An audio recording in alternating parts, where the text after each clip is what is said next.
მოგესალმებით, მე ვარ მოსკა, კიკეცფერმის სახელოსნოდან და დღეს გვაქვს პასკის ვორქშოპი შეფ მანჯისთან ერთად. ნუცა, გამარჯობა კიდევ ერთხელ. გამარჯობა. ესე იგი, ნუცა არის ჩვენი პირველი გამარჯვებული, რომელსაც გადაეცა ვორქშოპის ვაუჩერი. და მაინტერესებს პირველად ხარ ფერმაში? არა, სხვადასხვის ძალიან ხშირად დავდივარ ჩემ მეგობრებთან ერთად და ძალიან გამიხარდა რომ მე ამომარჩიეთ ესე შემთხვევით, იმიტომ რომ ძალიან მაინტერესებს ესეთი რაღაცები, ვორქშოპები განსაკუთრებით. და პასკა არასოდეს არ გამიკეთებია. ძალიან კაი, მიხარია. იმედია მოგეწონება. აუცილებლად დარწმუნებული ვარ, რომ ყველაფერი ძალიან მომეწონება. აბა, დავიწყოთ მაშინ. დღეს ცოტა ესე დაგიყენოთ, რომ შენ ისეთი ბოხი მაგავს. აჰა. მეგლეხი. რა გინდა, აფუვდა. ხო, ეგ მოგადავწია. ონა გადაზილო ხოლმე ხშირად. ეგ იცი შეფს არ ეწერა რეცეპტი, გადაზილე ხოლმე. მე მქონდა მაგის გასაკეთებელი რობოტი ადრე თვითონ ზელდა ხოლმე. ჯერ მოდი დავიწყოთ იქით, რომ პასკის ცხობა ყოველთვის ექსპერიმენტია. იმიტომ რომ კაცმა არ იცის გამოგივა თუ არ გამოგივა. იმიტომ რომ არის ძალიან ბევრ ფაქტორზე დამოკიდებული. პირველ რიგში უნდა იყოს კარხასიათზე. მართლა მუშაობს. და ეს არ არის უბრალოდ სიტყვები. და ზოგადად, აი, მაგალითად მეღვინეებს აქვთ ესეთი არ ვიცი, ანდაზა კი არა რაღაც ლეგენდა თუ ესე ამბობენ ხოლმე, რომ ცოტა სიტყვები არ შეიძლება. ავკაც არ გამოუვა კარგი ღვინო რა, ღვინოც ეგეთივე ცუდი გამოუვა. ამიტომ იყო ჩვენი წინაპრები, რომ თქვა რთველის დროს ან ღვინის დაწოლისას რომ ღეროდნენ სხვადასხვა სიმღერებს, ხან რომელ ღმერთს უმღეროდნენ, ხან რომელ ღმერთს. მაგრამ რამიშულობა მთავარი იყო, რომ ეს დადებითი მუხტი და ემოცია გადაცემული იყო იმაზე, რასაც ამზადებდნენ. იგივეა ამ შემთხვევაშიც. მოკლედ, პასკა, რომელსაც მე ძალიან მიყვარს ქართული შესაქმისი პასკის, ეს არის ხატისპური, ხო? ხო, სწორედ ვამბობ, ხატისპურს ეთქი კი ბატონო. კაი, მოკლედ დავიწყოთ.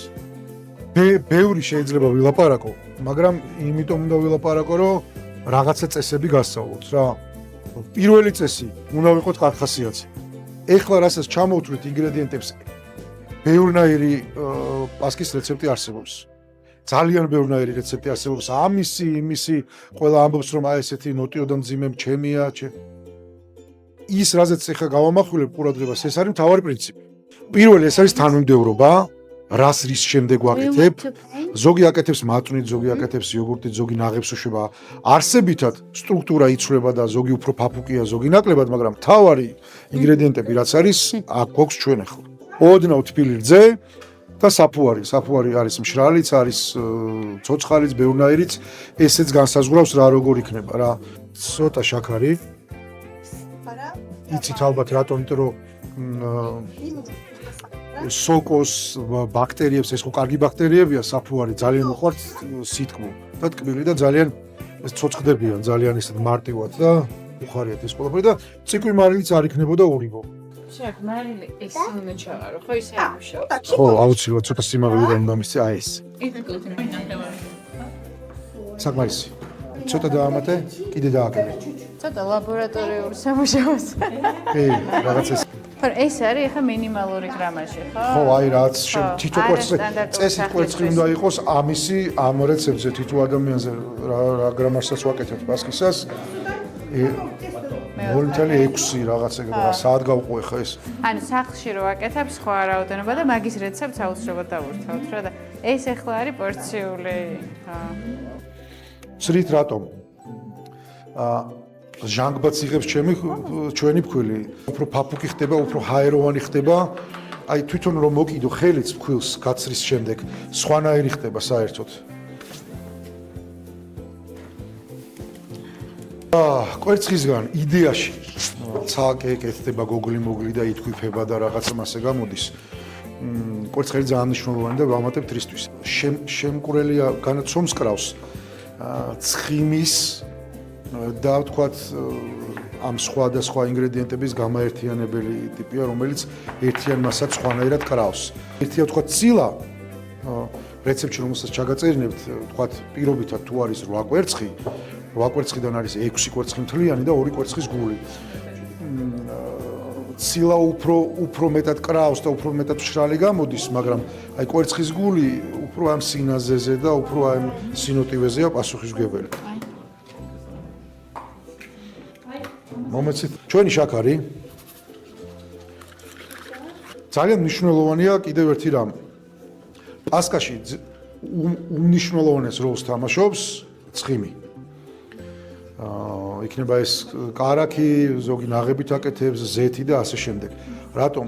ზუსტად ცხიმზეა დამოკიდებული ის სინოტივე, როგორიც გვინდა რომ იყოს სისველე პასკის. და ასევე მნიშვნელოვანია რომ ცხიმი დავამატოთ ბოლოში. ყველაზე ბოლოს ემატება ცხიმი და ეხლა ამ შემთხვევაში ჩვენ არ ვიყენებთ ამას, მაგრამ ჩემი პირადი გამოსტილებით და სხვა რეცეპტებითაც ძალიან მნიშვნელოვანია ცოტა ბრენდი ან კონიაკი, რომელშიც აურევთ სუნელებს, რომელსაც ვიყენებთ, გავაკეთებთ რაღაც ნაზავს და ცხიმის დამატებასთან ერთად ვამატებთ ზუსტად ამ კონიაკის მასას. რატომ? ცხიმი და ალკოჰოლი ერთმანეთთან ძალიან მეგობრობენ. ალკოჰოლი ორთქლდება და ხელს უწყობს ცომს, რომ უფრო ფაფუკი გამოვიდეს ჩვენი საბოლოო პროდუქტი, უფრო რაღაც ნაზი სტრუქტურის და როგორ გითხრათ, რეალურად ეხლა ჩვენ ალქიმიით ვართ დაკავებული, მოსკოვა აღნიშნეთ თქვენ თქვით აღარ მახსოვს რომ რაღაცა ქიმიის კაბინეტი ვით არის. რეალურად მართლა ესეა. ყველა ინგრედიენტი, რასაც ახლა ვიყენებთ, ეს არის კვერცხი, ალკოჰოლი, ცხიმი და ასე შემდეგ. ვაკეთებთ იმას, რომ ეს ცალ-ცალკე ესეთ ქიმიური ელემენტები რეალურად ერთმანეთთან ზემოქმედებენ და საბოლოოდ ვიღებთ იმ პროდუქტს, რასაც პასკა ქვია. მძიმე, ნოტიო, სველი და არომატული. ეხლა ჯერ შევურიოთ კვერცხი. რეალურად, ნახეთ, მე შეიძლება გითხრათ გრამაჟი, შეიძლება რაღაცა დაზუსტებული გრამაჟი იყოს, მაგრამ ყველაფერი დამოკიდებულია ინგრედიენტებზე, განსხვავდება ერთმანეთისგან. მთაში სხვანაირად იზრდება, ბარში სხვანაირად იზრდება. ამიტომ ხელით როცა მიხვდები საბოლოოდ რა კონსისტენციაზე უნდა მიიყვანო, იმის მიხედვით მე ამატება ნაკლება. ძალიან ისწრება გემოვნებით რომ მეუბნება არ მაგ მეც ეს ზუსტი რეცეპტი ჭირდება ხოლმე რომ დავსვა და დაეჩემს გიждდება რომ როგორ თვალით ხო ხედავ. პასქის მთავარი საიდუმლოება ეს არის ძალიან დიდხანს და ბევრჯერ გადაზელვა ცომის. რატომ? რითი რა არის საკუთარი, ნახე? ზეოთ, იმიტომ რომ გამოვყოთ, გავაერთიანოთ რაღაცა შემადგენელი ნაწილები ერთმანეთთან და გამოვყოთ გლუტენი. კარაქი ხომ არ გადნა? ეხლა შევამოწმებ შეხ. ვა, რა მაგრა გავა. გთხოვთ თუ შეიძლება ჩამისხათ. თუ შეწუხდებით. შევს ძალიან ვეხმარები. კარგია, ძალიან. მე მაქვს ერთი კითხვა, ორივესთვის პირველი პასკის კი, ორივესთვის. და ჯერჯერობით როგორ მიდის პროცესი შეულებრივად? აი ესეთი მივიღოთ. აბა შეფ, თუ შეიძლება კიდევ ერთხელ ელარჯივით რა. ელარჯივით. პასკა. რასუნელების ხმარობთ, აბა მითხარით? ილი, ჯეზვი. კატი როგორ არის? ჯაზი. ჯავზი. არა. ეგ აა მუსკატი რა. კაი, მიდი გავუშვი. მუსკატის კაკალი, ილი, დარიჩინი და ვანილი. მიხაკი. მიხაკიც. ვათ. მე არ ჩაგვრა. ცოტა შეგიძლია დაამატო. მარკერით ხარ დავწეროთ სახელები და გამათბობელზე შემოვა. შეგვიძლია, საინტერესო აზრია. ყველას ჩვენ გვექნება. შეფ. ოდნავ დავამატებდი, სულ ოდნავ. სულ ოდნავ დავამატებ. შეფ.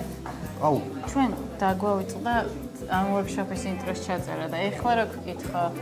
რაც გინდა ის კითხეთ, მზად ვარ. იმას ვეღარ ვკითხავ ახლა წინასწარ ნერვიულობ თუ არა თქო, მაგრამ აღარ ნერვიულობ, რა აზრი აქვს ამ ნერვიულობას, დავიღალე ამ ნერვიულობით, კაცო. ეხლა როგორ გრძნობ თავს? შესანიშნავად, ძალიან კარგად, იმიტომ რომ ძალიან მიყვარს პასკა, არანორმალურად მიყვარს. ხატისპური. ეგ სახელიც მიყვარს ძალიან. მე ხაჭოს პასკა უფრო მიყვარს, სიმართლე რომ გითხრა. ხაჭოს პასკაც მიყვარს ძალიან, ერთადერთი იმის გამო რომ ძალიან თქმის მე ვერ ვჭამდა საერთოდ თქმაზე. პასკას მაინც ვერ დედა არ აკეთებს, აი დედა აკეთებს, უნდა გაგასინჯო და ჩემს ხაჭოს პასკა და არ არის ტკბილი. ანუ მართლა არ არის ტკბილი. საინტერესო. ხო. შეიძლება ბევრი რაღაცა ზოგადად მე მინდა რომ ერთი დღე ვნახოთ მოემზადო ამისთვის, იმიტომ რომ ძალიან საფასურისმგებლოა გავაკეთოთ იმ ადამიანებისთვის მასტერკლასი, ვორქშოპი, იმ ადამიანებისთვის, ვინც თქვათ უგლუტენო რაღაცებს მიირთმევს, არა მოდის გამო, არამედ პრობლემა აქვს, გლუტენთან შეუთავსებლობა აქვს, თქვათ დიაბეტიანი ტკბილი ხალხისთვის გავაკეთოთ რაღაც ისეთი, რომელიც სასარგებლოა და ამ ხალხს ეჭმება და აუცილებელია. ცადოთ ერთხელ, რატომაც არა. როდის არ ვიცი, როგორ ეხლა სიტყვაზე ნუ გამომეკიდებით, მაგრამ შეგვიძლია ამ ვორქშოპზე თან მოვიწვიოთ ვინმე ნუტრიციოლოგით, რომ გააკონტროლოთ, რომ ნამდვილად სწორად მივყვებით. მე რო დამეწყოს რაღაცეები, შენის საკეთებ, ეგრე სად არის? არა, ხომ. რა? გათბობა? არა.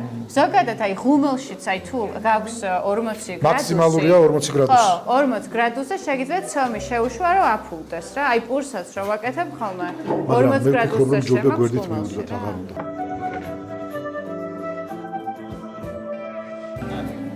გაგვიმარჯოს! ჯას. მიაჭახუნეთ. მე მოვაყრი ყველაფერს, რაც კი აქ არის აბსოლუტურად. ნახოთ როგორი გამოვა. ძალიან საინტერესო რაღაც მოხდა.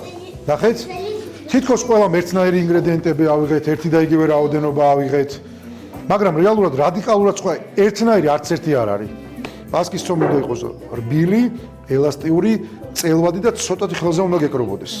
ანუ მაინც გამოდის რომ როგორც შობლები გვენებიან თვალით იგი თვალით მიწას ხო თვალი ყვარი ყველაფერი დაფა გვინდა რომ დაფით წავიღოთ ყველაფერი ერთად ეხლა მიგვაქვს პასკები ღუმელში ეს შეფის პასკა კიდე საიდუმლოება ერთ-ერთი წყალი არის აუცილებელი ღუმელში წყალი ამისცემს საშუალებას რომ ზევიდან ქერქი გაიკეთოს და უხეში გახდეს სუნაზი და რბილი იქნება და მოეხმარება აფუებაში. არ უნდა, არა, ეკოპარი. მოკლედ, მე კი ვამბობ, რომ 170 გრადუსი დავიჭიროთ თავიდან თქო, მაგრამ ნუ ქალბატონმა მე გავიმართე რომ არა 180 უნდა იყოს. 10 წუთი, პირველი 10 წუთი ოდნავ მაღალ ტემპერატურაზე გავაჩეროთ, მე ვგულისხმობ 170 გრადუსს, ნუ კაი თუ მაქსიმუმ ესე გინდათ 180 გრადუსს და 10 წუთის შემდეგ თლიანობაში სადღაც 9 საათი 30-35 წუთის ამბავია წყობა დანარჩენი დრო ეს 10 წუთი გამოვაკლოთ და დანარჩენი დრო ჩამოვწიოთ 160 გრადუსზე წესით უნდა გამოვიდეს იდეალური 30-35 წუთი ყველაზე მნიშვნელოვანია 9 საათი ხელი არ ვახლოთ ღუმელს თორე ჩავარდება ხელს არ ვახლებთ 9 საათის მერე გამოგვაქვს ვამოწმებთ ჭხირით როგორც არის რომ ამოვიღებ ძალიან სველი არ უნდა იყოს და ცოლი მიკრული მაქსიმუმ 5 წუთი კიდევ ვაცდით ეს არის მეტი არ ჭირდება დრო რა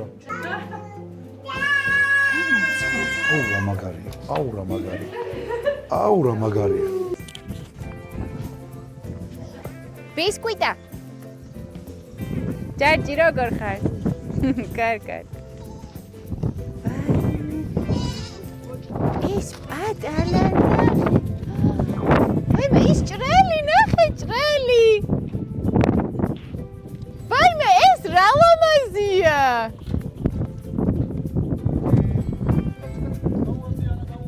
აბა მეტით მოდი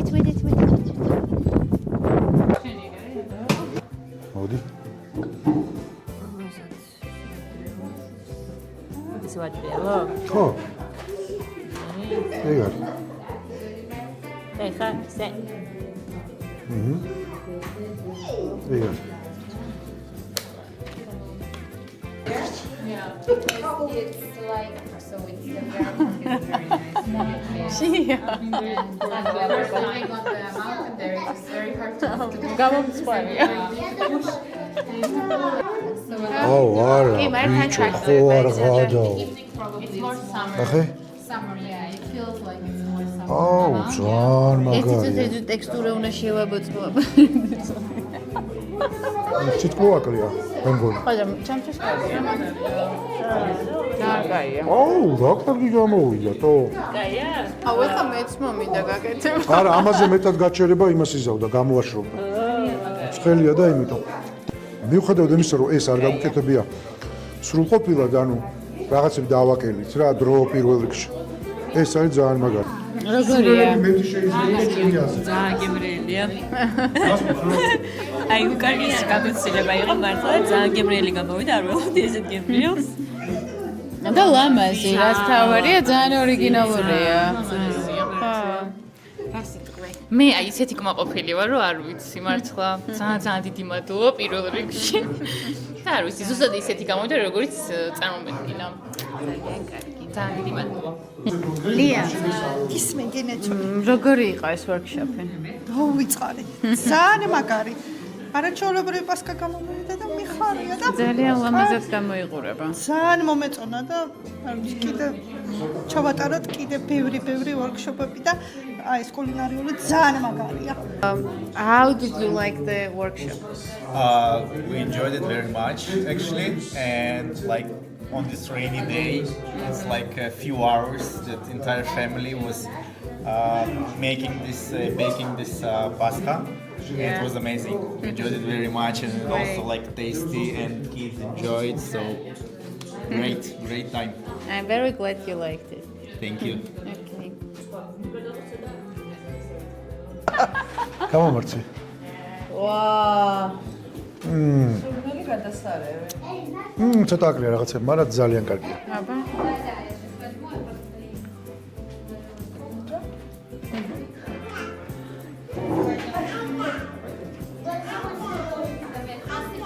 დირექტორის გემო სხვა არ იყო. როგორც დირექტორის პასუხი. უკეთესი შეიძლება. ხო, უკეთესია. არა, კარგია, მაგრამ ბოლომდე კარგ სხვა არ ეთქვი. აიო ძალიან. ძალიან მიერია. მე როგორც წინა ვიდეოში პასტას ამოვსვამ. თქვენი მას. შევ, როგორ კმაყოფილი ხარ დღევანდელი? ძალიან, იმიტომ რომ ჩათვალე რომ ყველა მონაწილემ თავისი ინდივიდუალური გააკეთა. მიუხედავად იმისა, რომ რეცეპტი ესე საერთო იყო, მაგრამ ყველამ რაღაცა თავისი გემო, ზოგმა რაღაც მეტი იქნა, ზოგმა ნაკლები და ამ შედეგს არ ვებოდი იმდენად მაგარი გამოვიდა. იცი რატომ? რატომ? სიყვარულით ავაკეთეთ და იმიტომ. კი, მართალია. ხო და კი უთხარი ბარბარეს, მაგრამ როგორც ერთ ცნობილ ფილმშია გიყვარდეს ჭამე და ილოცეო, ეგ ამბავია რა. კი, ესე იგი, უნდა გითხრა. ხო. ვიყავი რაღაცაში მართალი, რომ ცოტათი მეტი ტემპერატურა შეიძლება და უბრალოდ ოდნავ დაბარაწული ეფექტი რო ქონოდა გვერდიდან. მართალი იყავია. Twitch-ებმა. მოკლედ, გელოდებით შემდეგ workshop-ზე. რომელსაც არ ვიცით, როდეს დავაანონსებთ ჯერ. მალე. თუ ვიცით, ხო, მალე. აღდგომის შემდეგ. ჩვენც ხო გვინდა დასვენება.